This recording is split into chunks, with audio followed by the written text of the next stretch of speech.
وہ عفان صاحب جدہ سے پوچھتے ہیں، جی مفتی اسد اللہ شہباز صاحب کہ نبی صلی اللہ علیہ وسلم کے امامے کا رنگ کیسا تھا؟ نیز کس رنگ کا امامہ باندھنا سنت ہے؟ نبی اکرم صلی اللہ علیہ وسلم سے جو روایات میں ثابت ہے، دو قسم کے رنگ کے امامے، ایک سیاہ اور ایک کتھئی رنگ کا، یہ ثابت ہے کہ آپ صلی اللہ علیہ وسلم نے یہ امامے استعمال کیے ہیں۔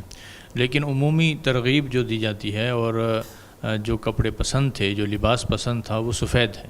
اس لیے فقہاء نے لکھا ہے کہ سفید رنگ کا لباس وہ سب سے زیادہ بہتر ہے، اور لباس کے اندر امامہ بھی آتا ہے، تو لہذا سفید امامہ یہ سب سے بہتر ہے۔ البتہ سیاہ رنگ کا امامہ بھی پہن سکتے ہیں، اور کتھئی رنگ کا بھی پہن سکتے ہیں، یا کسی اور رنگ کا بھی پہن سکتے ہیں، تو پہنا تو جا سکتا ہے، لیکن بہتر یہ ہے کیونکہ سفید لباس ہی زیادہ بہتر ہے، سب سے احب الثیاب البیض ہے، تو لہذا سفید رنگ کا پہنا جائے۔ لیکن اگر کسی نے کالا پہن لیا تب بھی کوئی حرج نہیں ہے، کتھئی رنگ کا پہن لیا تب بھی کوئی حرج نہیں ہے، کوئی خاص رنگ متعین نہیں کر سکتے۔